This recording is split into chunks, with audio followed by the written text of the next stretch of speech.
मैं तनुजा सिन्हा आप सभी लोगों को भाई दूज की कथा बताने जा रही हूँ। भाई दूज कार्तिक मास के शुक्ल पक्ष की द्वितीया तिथि को मनाया जाता है।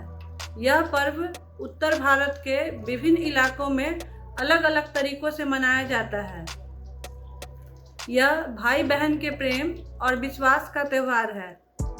इस त्यौहार में बहनें भाई को नारियल देती हैं और उनका आरती करती हैं और तिलक लगाती हैं, और भाई भी बहन को बहुत सारे उपहार देता है।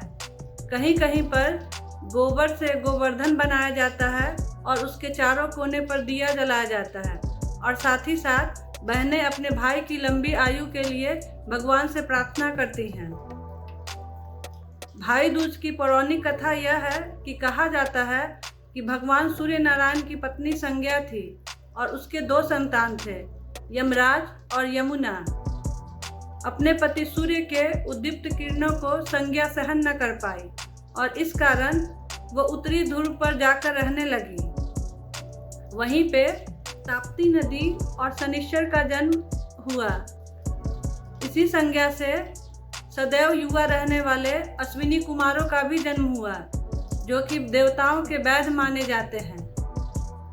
उत्तरी ध्रुव में रहने पर संज्ञा का अपने संतान यमराज और यमुना के प्रति व्यवहार में बदलाव आ गया, जिसके कारण यमराज ने अपनी एक अलग नगरी बनाई, यमपुरी, और वहीं पे भाई बहन रहते थे।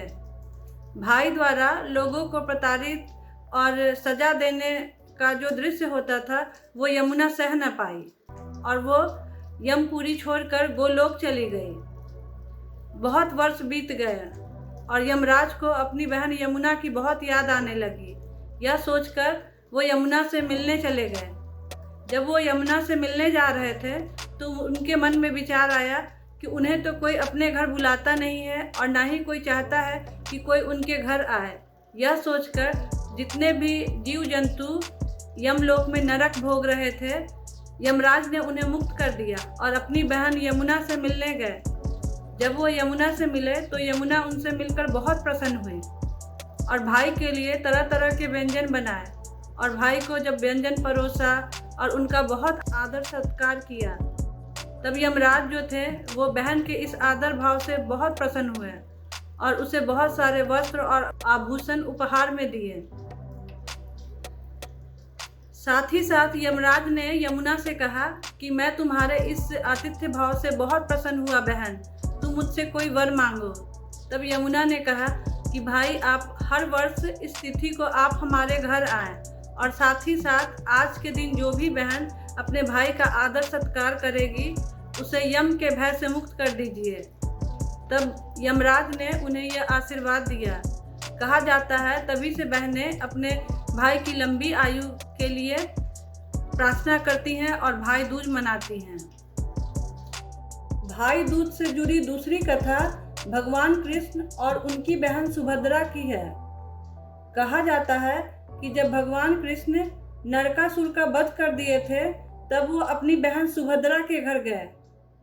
उस दिन कार्तिक मास के शुक्ल पक्ष की द्वितीया तिथि थी और उस दिन से ही भाई बहन एक साथ मिलकर भाई दूज का त्यौहार मनाने लगे।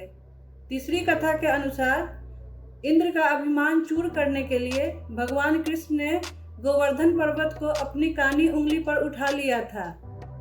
7 दिन तक भगवान अपनी उंगली पर गोवर्धन को धारण किए रहे और 7वें दिन गोप और गोपिकाओं को अन्नकूट उत्सव मनाने को कहा जाता है कि उस दिन से ही गोवर्धन पर्वत की पूजा की शुरुआत की गई।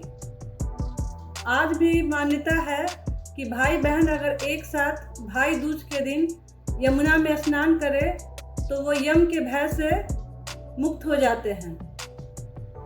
आप सभी लोगों को भाई दूज की बहुत सारी शुभकामनाएं। अगर आपको हमारा ये वीडियो पसंद आया तो हमारे चैनल पहचान को लाइक, शेयर और सब्सक्राइब जरूर करें।